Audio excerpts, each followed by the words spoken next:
Меня увозит в Следственный комитет сейчас. Адвокат предупрежден. I just don't think that any amount of words, any words really, can in fact adequately express just the pain that our family goes through on a daily basis.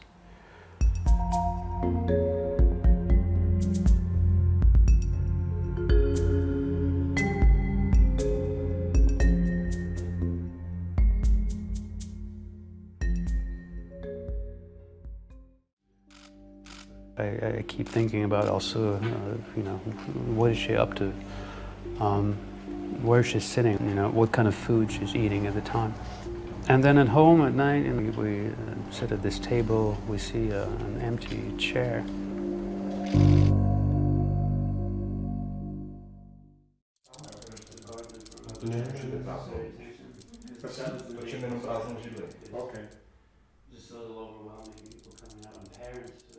My name is Pavel Butorin. I'm Alsu's husband, and I'm also the head of Current Time TV at Radio Free Europe, Radio Liberty here in Prague.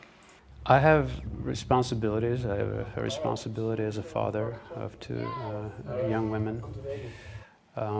They've had to grow really quickly in the past few months. We've measured our time without Alsu by our birthdays, because she also has missed all of them now. It makes zero sense why she's being penalized. As far as I'm concerned, she's being punished for living out that American dream of exercising her First Amendment rights. All right. Should we consider this box checked? Yes. All yes. right. On to Vegas. On to Vegas. To describe my mom is probably impossible because she's just so many things. She's loving, she's caring, she's really funny, and something I really love about her is probably how much she pays attention to every single person around her. She does care about other people a lot. That was what really drove her to go to Russia, to travel to Russia, even though Alsu and we understood the potential risks. When she was leaving, she said, "Tell me that everything's going to be okay." Now, what does a husband say to his wife in this situation? And sometimes I wondered if I had said no. I remember it was May, it was already a hot day.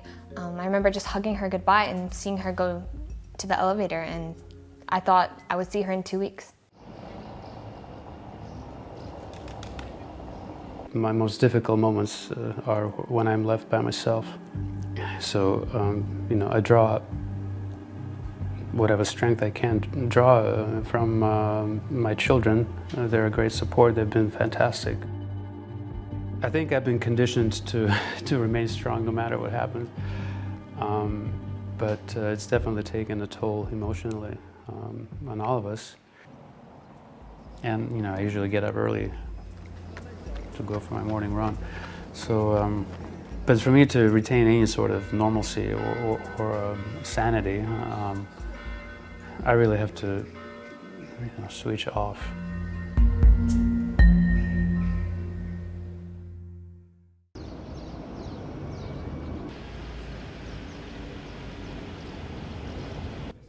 I was kind of used to seeing her having lunch with her colleagues, and for me it's still a little strange seeing them without her. And even though we didn't have lunch together, we communicated all the time. No, I mean, our lives and work are so intertwined. No, it feels a little strange mixing the two worlds, also being a journalist and, heading Current Time, but also having to do this advocacy work. I try to keep them separate, but, unavoidably they merge sometimes. As I talk to people, inescapably I think about Alsu. She's not just a journalist. She has dedicated her entire career, I'm going to say life, to advancing her ethnic culture. This particular picture is taken on the occasion of 60th anniversary of the service, and we just decided to mark it this specific way, and took a picture in traditional Tatar dresses. Well, she's serious, yeah, I mean, no doubt about it. But nevertheless, what main quality which comes to my mind when I think of Alsu, it's constant eagerness and preparedness to help to everyone around her.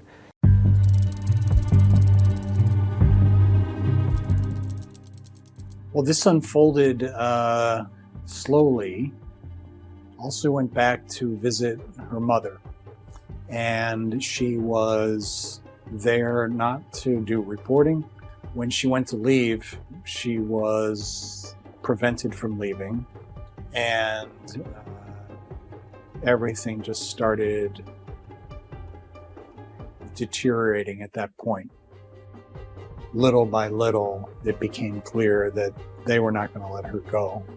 And then it wasn't until October that they imprisoned her. It's a terrible blow to this organization. Every one of the people who are being held are important parts of our entire work community. Alsu became the fourth person. It's kind of a grim reality that starts to set in that we are targets. Alsu is a very resilient woman, but as I see those court appearances, I can see the emotional and physical toll that this unjust imprisonment has taken on her. She doesn't belong in a prison cell. She belongs here with her family. I'm at my best when we're all together. You know, we always have dinner together. And I think it's really painful actually to see that empty chair, even at a restaurant.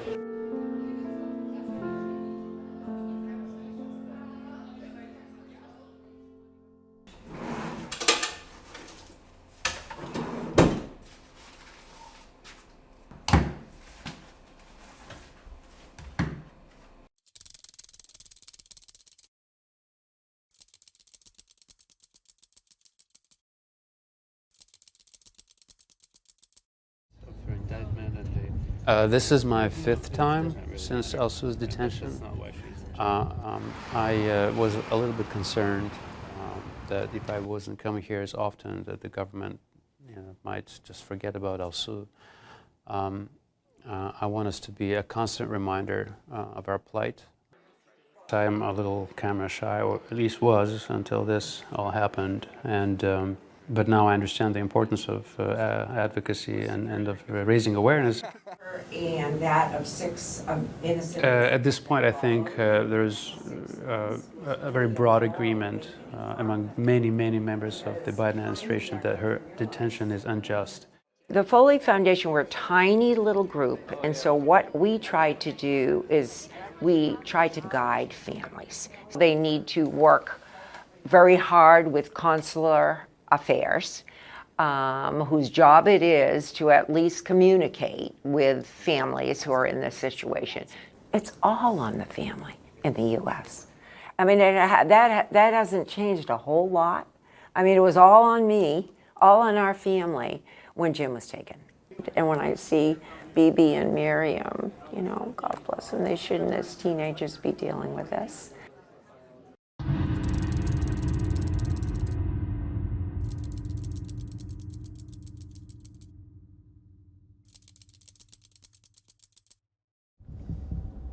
It was shocking to hear the news of this horrific sentence. Yet I have to say that it wasn't unexpected. Conviction rates are incredibly high, almost 100%, especially in political cases like Alsu's. I mean, for us, it's a daily ordeal, obviously, but for people outside of our circle, you know, our organization, it's just a news story. So I have to keep that story alive. Congressman, great to see you again. Yeah, good to see you again. We often come here together to just remind people that this is not just a statistic. Also, it's not a number. That it's a real family that's been suffering with. As far as her captors are concerned, they will just have to bear that shame of having tormented an innocent woman. And when Alsu comes back, I want her to hear that she's not a criminal, that she's done nothing wrong.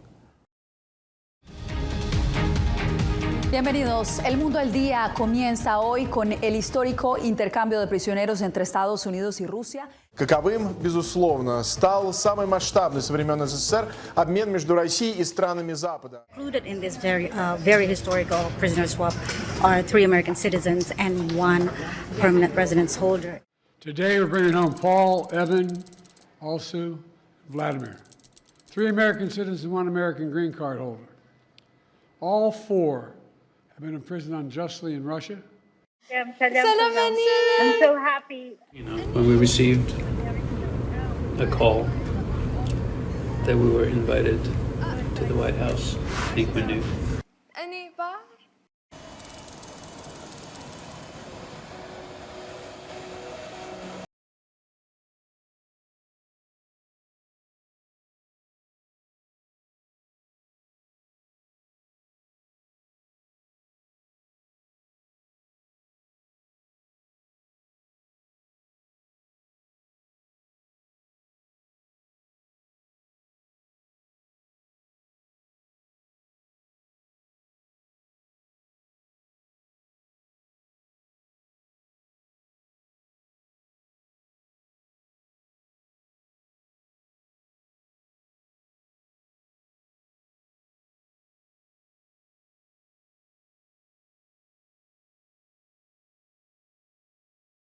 I feel the pain of those journalists.